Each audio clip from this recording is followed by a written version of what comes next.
సాధారణ ఎలక్షన్ గొడవల్లో గాయపడిన టీడీపీ నాయకులను కార్యకర్తలను పరామర్శించిన కన్నా లక్ష్మీనారాయణ.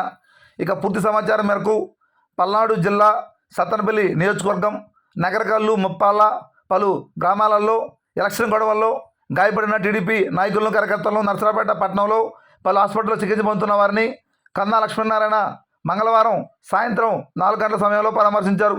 ఈ సందర్భంగా కన్నా మాట్లాడుతూ ఓటమి భయంతో దాడులకు తెగబడుతున్న వైసీపీ అరాజకాలను నమ్ముకొని ప్రజాస్వామ్యాన్ని అపహాస్యం చేస్తున్నారని, దాడులకు తెగబడిన వారిపై చర్యలు తీసుకోవాలన్నారు. ఇంతకన్నా ఇంకేం తెలియాలి? ఈ వైసీపీ నేతలు ఓడిపోతున్నారనే కసి కోపం ఇంత స్పష్టంగా కనిపిస్తుంటే ఇప్పుడే ఇలా ఉంటే రేపు పొరపాటున వీళ్ళే మన పాలకులైతే జనాలపై పిడిగుద్దులే గుద్దుతారని ఆయన తెలిపారు.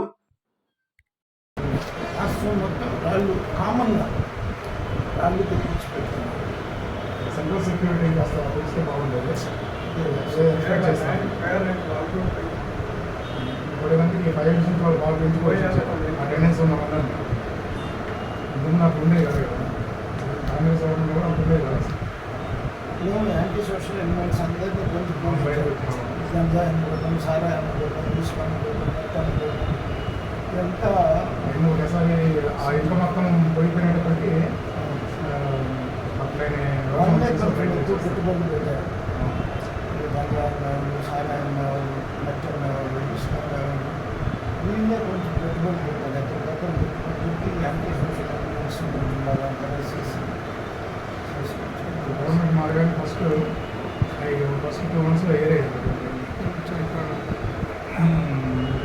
స్టేట్ పీస్ ఆఫ్ మైండ్ వస్తే కానీ గవర్నమెంట్ ఆన్సర్ చేయలేదు.